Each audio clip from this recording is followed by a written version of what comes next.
নমস্কার বন্ধুরা, আমাদের 30 দিনের সম্পূর্ণ ফ্রি জ্যোতিষশাস্ত্র শিক্ষা কোর্সের ষষ্ঠ দিনে আপনাদের সবাইকে স্বাগত। বন্ধুরা, গত পঞ্চম ক্লাসে আমরা জেনেছি জন্মছক কি এবং কিভাবে সাধারণ নিয়মে এটি পড়তে হয় বা দেখতে হয়। আজ আমাদের আলোচনার বিষয় হলো কুণ্ডলিতে অত্যন্ত গুরুত্বপূর্ণ একটি অধ্যায়, কুণ্ডলীর 12টি ভাব বা ঘরের রহস্য। কোন ঘর থেকে আপনার জীবনের কোন দিকটি বিচার করা হয়, আজ তা একদম সহজ ভাষায় বুঝে নেব।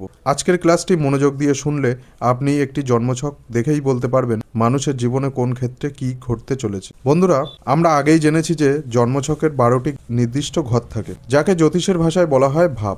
এই 12টি ভাবের প্রতিটি কাজ এবং দায়িত্ব আলাদা। চলুন আজ প্রথম ঘর থেকে দ্বাদশ ঘর পর্যন্ত প্রতিটি ঘরের রহস্য সহজ ভাষায় এক এক করে জেনে নেওয়া যাক। প্রথম ভাব বা প্রথম ঘরকে বলা হয় লগ্ন ভাব। এই ঘরটি নির্দেশ করে আপনাকে, অর্থাৎ আপনার শরীর, স্বাস্থ্য, চেহারা, আত্মবিশ্বাস, স্বভাব এবং জীবনের শুরু। প্রথম ঘর শুভ হলে মানুষ সুস্থ, সুন্দর এবং খুব শক্তিশালী ব্যক্তির অধিকারী হয়। দ্বিতীয় ভাব হলো ধনভাব। আপনার সঞ্চিত অর্থ, ধনসম্পদ, ব্যাংক ব্যালেন্স, প্রাথমিক শিক্ষা, মুখ, চোখ, মুখের ভাষা এবং আপনার পরিবার কেমন হবে তা জানা যায় এই দ্বিতীয় ঘর থেকে। তৃতীয় ভাব বা তৃতীয় ঘর হলো পরাক্রম ও সহদর ভাব। আপনার ছোট ভাই বোন, আপনার সাহস, নিজের প্রচেষ্টা, মেহনত, যোগাযোগের মাধ্যম, হাত এবং ছোট ছোট ভ্রমণ বিচার করা হয় এই তৃতীয় ঘর থেকে। চতুর্থ ভাব বা চতুর্থ ঘর বলা হয় সুখ ও মাতৃভাব।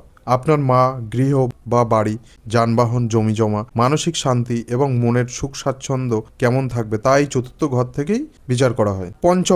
পঞ্চম ভাব হলো সন্তান ও বিদ্যা ভাব। আপনার উচ্চশিক্ষা, বুদ্ধি, মেধা, প্রেম, ভালোবাসা, সন্তান লাভ এবং পূর্বজন্মের পূর্ণ আকস্মিক অর্থ লাভ বিচার করা হয় এই ভাব থেকেই।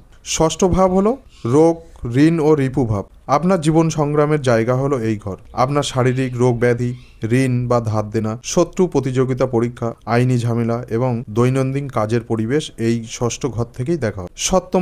সপ্তম ভাব হলো অংশীদারিত্ব ভাব। আপনার জীবনসঙ্গী বা বিবাহিত জীবন আপনার কেমন হবে, দাম্পত্য সুখ, ব্যবসার পার্টনারশিপ এবং দৈনন্দিন পাবলিক লেনদেন কেমন থাকবে তা জানা যায় এই সপ্তম ঘর থেকে। অষ্টম ভাব হলো আয়ু ও সংকট ভাব।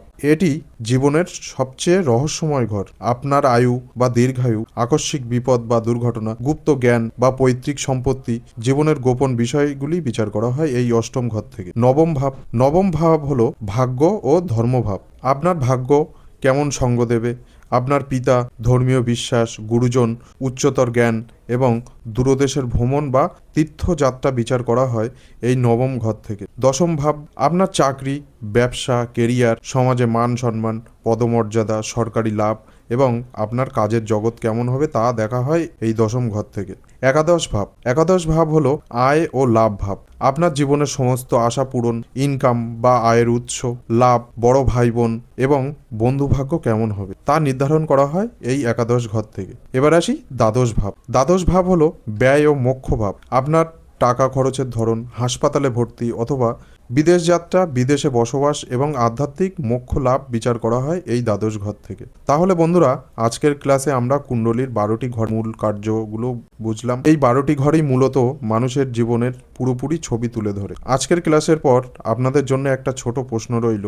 আপনারা কমেন্ট বক্সে আমাকে লিখে জানান, চাকরি বা ব্যবসা ও এবং উচ্চশিক্ষার জন্য কুণ্ডলীর কোন ঘরগুলো সবচেয়ে বেশি গুরুত্বপূর্ণ। তো বন্ধুরা, এই ছিল আমাদের আজকের ষষ্ঠ দিনের ক্লাস। আশা করি 12টি ভাবের রহস্য এই সহজ আলোচনা আপনাদের খুব ভালো লেগেছে। কোনো প্রশ্ন থাকলে নিচে কমেন্ট বক্সে জানান, আমি প্রতিটি কমেন্টের উত্তর দেব।